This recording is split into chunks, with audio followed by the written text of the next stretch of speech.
여러분 안녕하십니까? 말씀으로 하루를 여는 천수답의 새벽 묵상입니다. 오늘은 갈라디아서 3장을 정말 구원받았습니까? 라는 제목으로 묵상해 봅니다.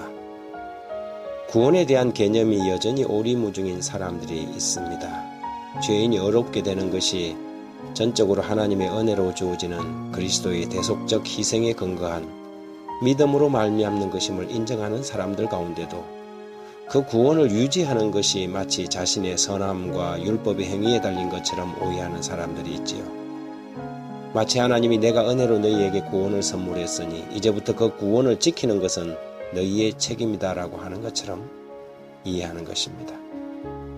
그러나 만일 우리의 행위에 따라 구원이 유지되는 것이라면 처음부터 구원이 주어질 때도 행위에 따라 주어졌을 것입니다. 갈라디아 교회에는 유대주의자들이 들어와 영적인 아브라함의 자손이 되기 위한 조건으로 율법의 행위를 강조하였지요. 사도의 가르침은 이런 율법주의와 정면으로 충돌하였습니다. 빗나간 확신으로 인간의 구원이 마치 사람들의 어떤 행위에 달려있는 것처럼 가르치는 현대판 유대주의자들도 있습니다. 이런 사람들에게 사도 바울은 이렇게 권면합니다. 어리석도다 갈라디아 사람들아, 예수 그리스도께서 십자가에 못 박히신 것이 너희 눈앞에 밝히 보이거늘 누가 너희를 꾀더냐? 내가 너희에게서 다만 이것을 알려 하노니 너희가 성령을 받은 것이 율법의 행위로냐 혹은 듣고 믿음으로냐? 너희가 이같이 어리석으냐? 성령으로 시작하였다가 이제는 육체로 마치겠느냐? 처음 그리스도를 영접할 때에 자신의 절망적인 상황에서 오직 그리스도만을 유일한 희망으로 바라보고 손들고 나왔던 사람들이 구원을 위하여 자신이 뭔가 해야 한다는 잘못된 강박관념에 사로잡혀서 기초는 주님이 놓았으니 이제부터 나머지는 제가 짓겠습니다라고 하면서 구원을 불안하게 들고 살아가는 사람들이 있습니다. 이런 사람들에게 사도 바울은 너희가 이같이 어리석으냐? 성령으로 시작하였다가 이제는 육체로 마치겠느냐고 경고합니다. 사람이 실수하고 죄를 지었을 때 그 사람이 나타내는 반응을 보면 이 사람이 진정으로 구원받은 사람인지 아니면 잘못된 구원관을 가진 사람인지 구분할 수 있지요. 한 사람은 이렇게 말합니다. 내가 이래가지고 구원받겠나?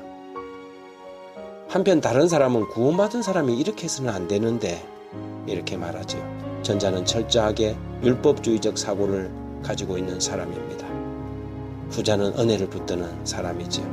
죄가 무엇인지 잘 알지 못하고 죄인이 의를 위하여 얼마나 철저하고 절대적으로 무능력한 존재인지 알지 못하는 사람들은 끊임없이 자신의 선한 행위로 의를 이루려고 시도하게 됩니다. 그럴 때마다 율법은 죄인을 더 절망적인 상황으로 내몰아갑니다. 구원은 인간의 노력을 포기하고 하늘이 내미는 밧줄을 붙잡는 것입니다. 율법은 우리를 구원할 수도 우리를 깨끗하게 할 수도 없는 초등교사에 불과한 것이죠. 그의 역할은 죄인을 그리스도에게 인도하는 몽학성생의 역할입니다. 갈라디아 3장 24절 25절에 이같이 율법이 우리를 그리스도에게 인도하는 초등교사가 되어 우리로 하여금 믿음으로 말미암아 의롭다 함을 얻게 하려 함이라. 믿음이 온 후로는 우리가 초등교사 아래에 있지 아니하도다. 내게 다 믿음으로 말미암아 그리스도 예수 안에서 하나님의 아들이 되었으니 누구든지 그리스도와 합하기 위하여 침례를 받은 자는 그리스도로 옷 입었느니라. 잘못된 신앙은 믿음으로 시작하여 율법으로 마치게 하고 바른 신앙은 믿음에서 믿음에 이르게 합니다. 빗나간 신앙은 성령으로 시작하여 육체로 마치게 하고 바른 신앙은 성령에서 시작하여 성령으로 마치게 하죠. 그리스도를 우리의 구주로 영접하였습니까? 그렇다면 끝까지 그분을 바라보고 자신을 신뢰하지 말아야 합니다. 날마다 자아를 부인하고 그분을 의지해야 합니다. 예수 그리스도를 의지하고도 멸망받을 사람은 이 세상에 한 사람도 없습니다. 하나님 우리 아버지, 오늘날도 여전히 불안한 구원을 붙들고 살아가는 사람이 많습니다. 전적으로 그리스도에게로 돌아갈 때 인간의 모든 수고가 끝난다는 것을 모른 채 끊임없는 패배를 위한 처절한 분투를 하는 수많은 사람들.